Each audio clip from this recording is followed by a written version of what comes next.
Muy buenas noches, bienvenidos a Entrevistas CMI, espacio de nuestro director Yamid Amad. Hoy, por primera vez, la Fiscalía General de la Nación llamó a juicio a un expresidente de la República. Se trata del expresidente y exsenador de Colombia, Álvaro Uribe Vélez. Este caso inició cuando el expresidente denunció al senador Iván Cepeda, por lo que hoy él está siendo acusado por la Fiscalía. Precisamente esta noche nos acompaña el senador Iván Cepeda. Senador, muchas gracias por acompañarnos. A usted, Luisa, muchas gracias por esta invitación. Este proceso inicia, como ya lo dije, cuando el expresidente lo denuncia a usted por uno de los delitos de los que hoy él está siendo acusado por la Fiscalía. Así es, hace 12 años ya. Yo fui a una cárcel, allí encontré un par de testigos que rindieron una declaración que me pidieron hiciera llegar a la fiscal de ese entonces y me dijeron que los hermanos Uribe Vélez habrían estado organizando un grupo paramilitar en la hacienda Guacharacas. Sí.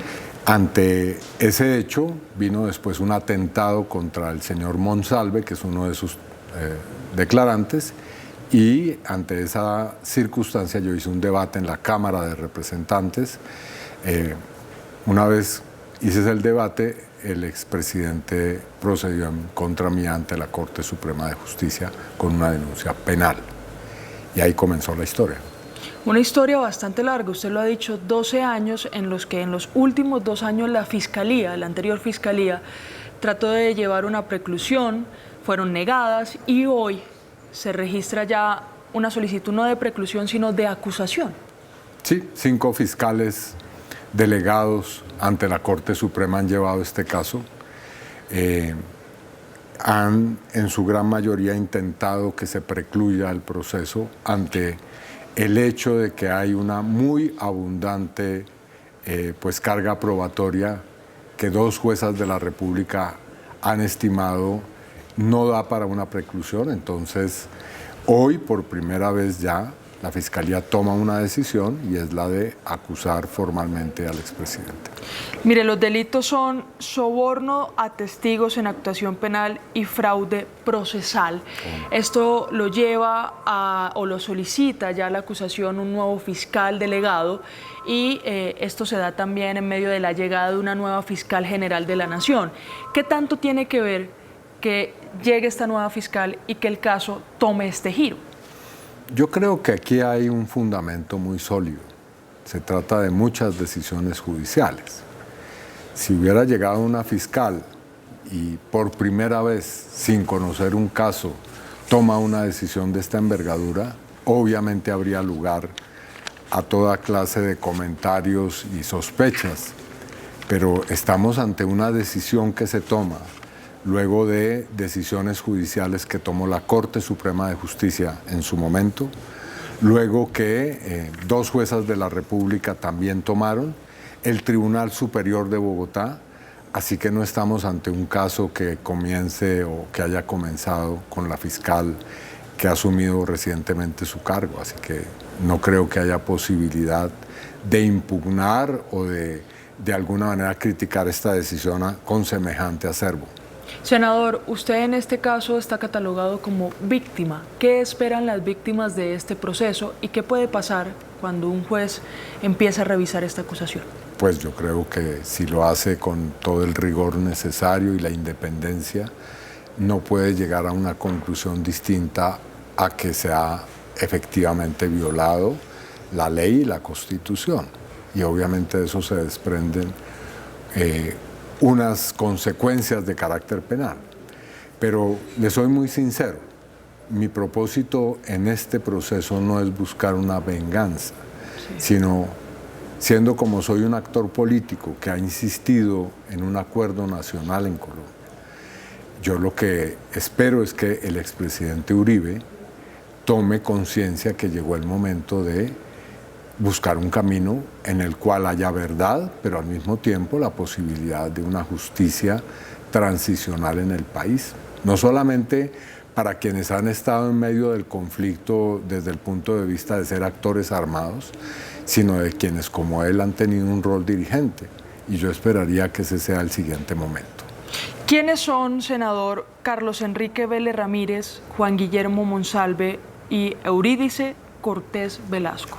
Bueno, el primero es, voy a comenzar por Juan Guillermo Monsalve, que es realmente quien tiene la mayor historia en este caso. Él fue uno de los 2 testigos que yo entrevisté y es el hijo del mayordomo de la hacienda Guacharacas, quien se ha sostenido a lo largo de estos 12 años en su versión inicial, a pesar de haber sido víctima de 2 atentados contra su vida y numerosos intentos por persuadirlo de que cambie su testimonio, que en este momento se investigan como posibles sobornos o intentos de soborno.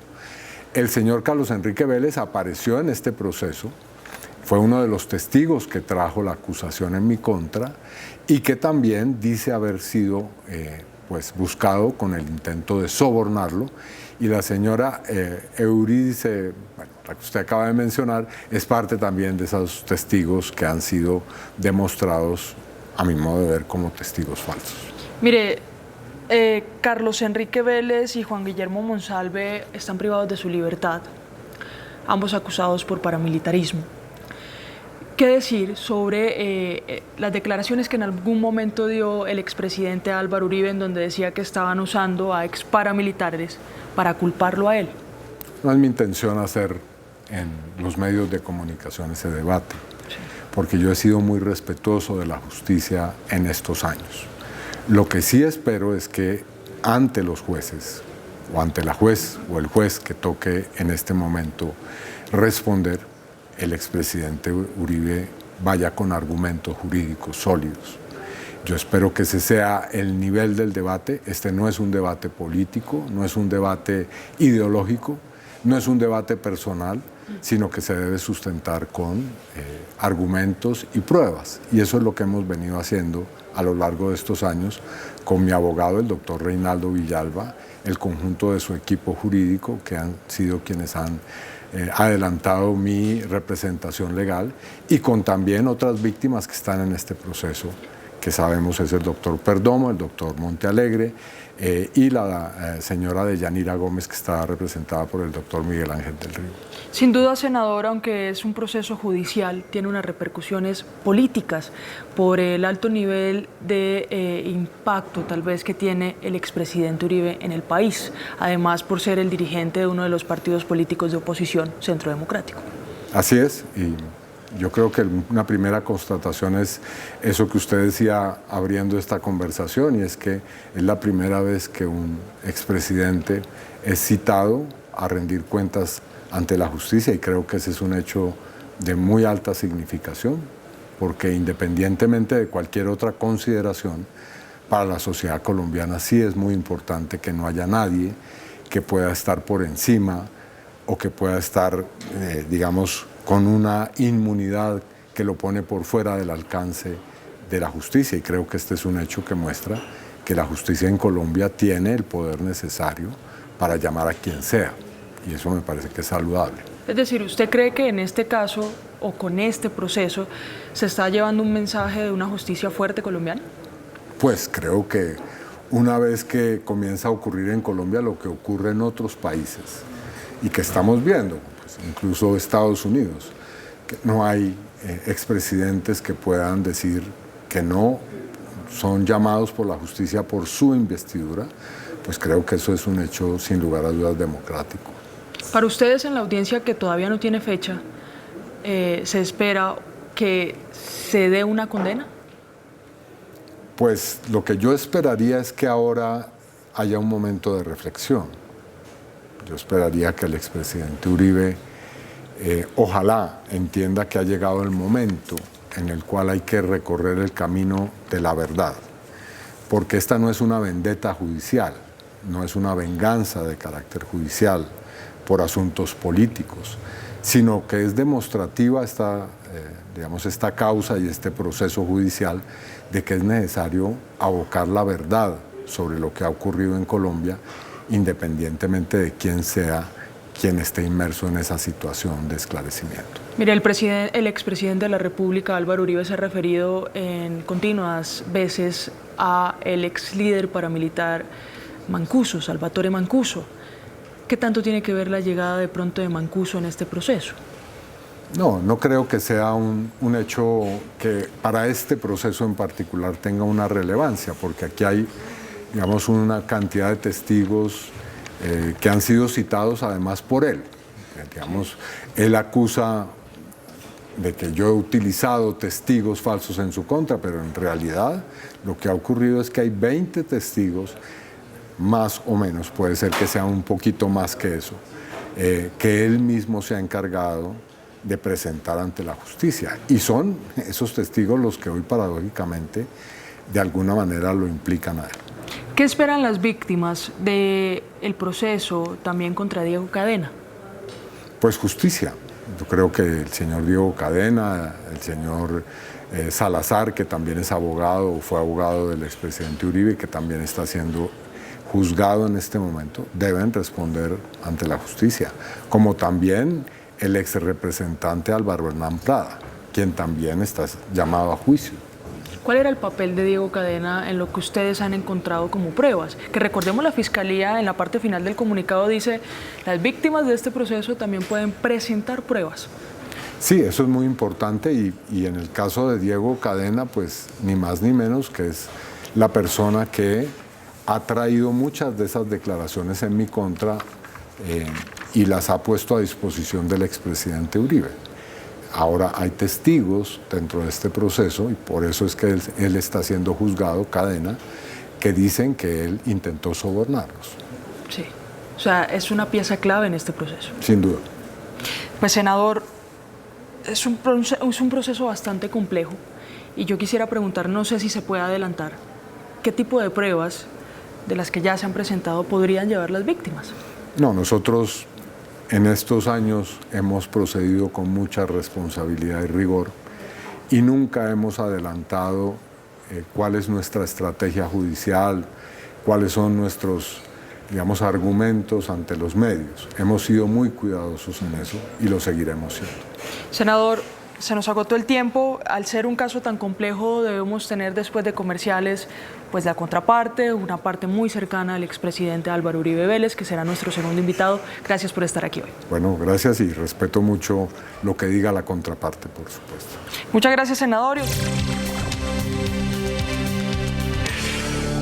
Gracias por continuar con nosotros. Nuestro segundo invitado de esta noche es el representante a la Cámara por el Centro Democrático, Hernán Cadavid. Representante, gracias por acompañarnos. Bueno, muchas gracias a ustedes por permitirnos este espacio.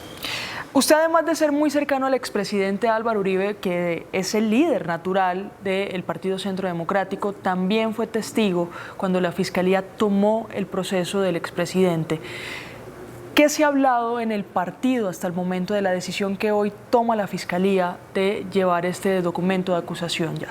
Bueno, lo primero es decir que nos toma por sorpresa completamente, en el sentido que con la misma capacidad institucional e investigativa, en 2 ocasiones recientemente la Fiscalía había determinado la preclusión del proceso contra el presidente Álvaro Uribe.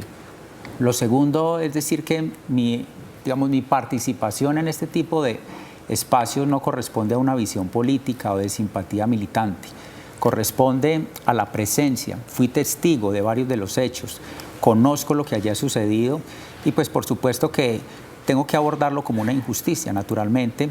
Lo que hoy la Fiscalía ha determinado concretar en algunos de los episodios, pues porque evidentemente contradicen todos los hechos que yo viví. Entonces, tengo que decirlo como lo he sentido. Usted me comentaba que esos hechos que usted vivió y de los cuales relató a la Fiscalía General de la Nación tienen que ver con la participación de Diego Cadena. ¿A qué se debe? Bueno, lo que pasa es que este proceso se ha constituido como con un monstruo que le van saliendo hipótesis e episodios y varias cabezas. Entonces, cuando se resuelve uno, dicen, no, pero había otra hipótesis. Son 6 o 7 casos dentro del proceso o episodios dentro del proceso. En uno de esos, fundamentalmente, donde han indicado que podría existir un soborno por vía de que el presidente Álvaro Uribe hubiese dado una instrucción de hacer unos pagos a unos testigos, ahí es donde yo estuve presente y dijo, no. En esa conversación, en esa mesa, dentro del Congreso de la República, cuando el abogado Diego Cadena le informa y le dice: presidente, yo hice unos pagos sobre la base de la ley, y él le dice: usted no debió haber hecho eso, contrario a todo lo que ha sido la hipótesis de la misma Corte Suprema de Justicia, de las alegadas víctimas, que hay que decir además que es una nómina de opositores políticos que han logrado incorporarse allí, y ahorita en la hipótesis de la Fiscalía, pues evidentemente nosotros tenemos que decir: esa hipótesis está mal planteada, lo que están haciendo ahí no corresponde con la realidad. Ese y otros episodios, sumado a la vulneración de garantías desde la génesis de este proceso, que va en muchos años, la filtración selectiva a algunos medios de comunicación, la investigación oculta, lo que sucedió con las llamadas chuzadas por error, que se suponía estaban escuchando a otro congresista y llevaban 35 días escuchando al expresidente Álvaro Uribe, sabían todo lo que estaban haciendo y cómo lo estaban, digamos, enmarcando, y hoy pues tenemos lo que evidentemente un sector de la justicia, porque no se puede generalizar, ha construido en torno en lo que yo considero un claro caso de motivación política. Representante, usted, el senador Iván Cepeda, incluso la misma Fiscalía en el comunicado que emite hoy habla de los 2 procesos de preclusión que fueron negados ante la Corte. Este es como si la Fiscalía hubiera cambiado de opinión y ya no solicita una preclusión, sino una acusación. Así es. ¿Qué tanto cree usted que tiene que ver la llegada de la nueva fiscal? Pues por lo menos deja en el ambiente digamos, una inquietud sobre cuál fue el motivo, porque no hay nuevas pruebas, no hay nuevos hechos, no hay nuevos desarrollos. Acabamos de conocer el escrito de acusación. Debo decirlo, no soy la defensa técnica, pero he conocido este proceso de cerca. Incurre en errores en los hechos, en la narración de los hechos, el escrito de acusación. Lo pude evidenciar yo, que no soy el defensor del caso, pero lo he conocido. Y pues evidentemente no encuentra uno la razón concreta, por lo menos no desde el punto de vista probatorio, que es a lo que esto se tendría que estar limitando, para que haya una variación absolutamente radical del enfoque de la Fiscalía en un momento como este, cuando usted lo ha dicho bien, pues recién llega una nueva fiscal, que tendremos que ver si incidió o no en esto. ¿Por qué cree entonces usted que se negó en 2 ocasiones la preclusión? Pues yo creo que se cometieron varios errores en mi forma de verlo por parte de la Fiscalía, en algunos detalles que debió haber esclarecido mucho mejor. Y hay que decir una cosa muy clara: los jueces que correspondieron a esos procesos de preclusión no estaban definiendo si el presidente Uribe era culpable o no. Siempre dijeron: nos parece que hace falta mayor investigación sobre uno de estos 7 episodios, que no les quedaba claro, que parecía que hacía falta más prueba. Con uno de esos elementos que uno de esos jueces dijo que no, era imposible hacer el cierre de la investigación sobre cada uno de esos procesos que adelantó la Fiscalía ante esos juzgados. Hay elementos que uno se queda pasmado, como decimos en mi tierra, asustado de la incapacidad de los jueces haber tramitado conocido. El caso, por ejemplo, de la fiscal Hilda Niño, una persona que fue trasladada de una cárcel a un centro de la policía por virtud de una tutela de un juez de la República. Para la hipótesis de los jueces y para la hipótesis de las alegadas víctimas, dijeron: no, eso fue Álvaro Uribe el que la incidió, ayudó para que eso fuera. Pero está demostrado que fue una tutela, un juez de la República. Les pareció que no debió haber sido así, que la hipótesis es otra. ¿Cuál? Tampoco la logran concretar, pero no le permiten decir a la defensa o concluir que Álvaro Uribe no tuvo nada que ver en esos episodios. Y como eso, cada uno de esos elementos con los que han construido esta hipótesis de este caso, pues ha sido muy difícil que allí se pudiera concretar. Sobre esa duda no permitieron la preclusión. Para ustedes, como personas cercanas al expresidente, y para usted, en su caso como testigo, ¿de quién fue el error? ¿De la Fiscalía o de los jueces? Yo creo que la Fiscalía pudo haber sido más rigurosa a la hora de precisar algunas pruebas. Y también siento, esto es una apreciación personal, esto no es ni de la defensa, ni de Uribe, ni de nada, es personal. Creo que hay una gran predisposición de un sector de la justicia al presumir casi que la culpabilidad cuando se trata del presidente Álvaro Uribe, y eso no debería ser así. Por eso este tipo de procesos y estas discusiones, inclusive esta conversación que estamos teniendo, buscamos mucho, por lo menos de mi parte, que se limiten al tema probatorio, Porque si esto se lleva a la esfera o a la arena de la política, pues aquí cada uno quiere condenar o absolver, pero esto se tiene que tratar sobre la base de las pruebas, bien analizadas, bien recibidas y pues bien concebidas por el operador judicial, y será lo que tenga que pasar en una etapa a la que lamentablemente se ha llegado, pero a la que habrá que enfrentar como corresponde. Como a usted ya le tomaron testimonio en una ocasión y el último párrafo del comunicado de la Fiscalía dice que todos los participantes de este caso pueden presentar pruebas, usted como testigo con anticipación que ya se dio, ¿va a presentar pruebas en esta audiencia? Pues la defensa seguramente convocará el testimonio que yo tengo, y es de haber vivido, no me contaron, que lo que están diciendo las alegadas víctimas, lo que dice el señor Cepeda, lo que dice ahora la Fiscalía, lo que ha dicho el señor Montealegre, que nada tenía que ver, pero se logró incorporar en este proceso como alegada víctima, de que el presidente Álvaro Uribe habría ordenado pagos a terceros. Yo fui el único testigo de que eso no fue así. Supimos dónde fue, dónde se estableció, dónde fue esa conversación. Yo soy el único testigo. Pero quiero decir además que en algún momento, cuando el proceso estaba en la etapa de la Corte Suprema de Justicia, cuando estábamos próximos a declarar que eso no había sido así, ordenaron que yo no pudiera dar la declaración. ¿Por qué? Pues después del tiempo uno entiende, porque eso era lo que les permitía construir, en mi opinión, esa hipótesis ficticia que han creado en torno a la persona de Álvaro Uribe, porque han terminado haciendo más un juzgamiento de su personalidad, de su actuación política, de sus familiares, que cómo se comporta, que cómo hace, que cómo dice, y no sobre los hechos puntuales que en este caso le están imputando. Por esos hechos puntuales de los que usted habla y que usted asegura, además como testigo, ¿en quién debería recaer esta investigación? Bueno, pues aquí hay personas que han faltado a la verdad, evidentemente. Aquí hay hechos muy graves que se han presentado y empiezan a pasar desapercibidos. Aquí apareció una señora llamada Deyanira, esposa del llamado del testigo estrella. Deyanira resultó ser una miembro miliciana del ALFAR, probada por información de inteligencia. Fue sacada del país con la ayuda de José Miguel Vivanco. Se activaron todas las ONG en torno al senador Iván Cepeda, y él lo sabe. Utilizaron a esta persona como supuesto testigo y la sacaron del país. ¿Dónde está hoy? Hoy es representada por un abogado que se ha logrado incorporar en la causa, que él busca siempre donde hay una polémica para poder posicionarse, y esa persona nadie le recriminó si era el ALFAR, porque apareció. ¿Cuál era su papel allí? ¿Por qué dijo que la habían sacado de su trabajo como médico supuestamente por la persecución de Álvaro Uribe, mientras que la empresa para la cual perteneció o trabajó expresó en un comunicado de forma detallada que la sacaron por bajo rendimiento y malas relaciones con los compañeros? Les sirvió más decir que la estaba persiguiendo Uribe. ¿Dónde están los abogados que han utilizado las visitas a las cárceles junto a Iván Cepeda, que hoy no aparecen?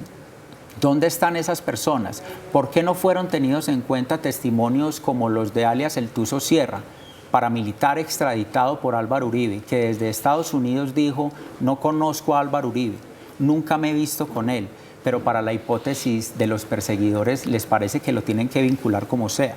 ¿Por qué ese testimonio no fue válido? Y es allí donde nosotros decimos que de manera selectiva, conveniente o conducente para los intereses de algunos, han utilizado todo este escenario, en mi opinión, para crear un daño político, por supuesto, al presidente Álvaro Uribe. Como testigo y como representante a la Cámara por el Partido Centro Democrático, ¿qué espera usted de la audiencia?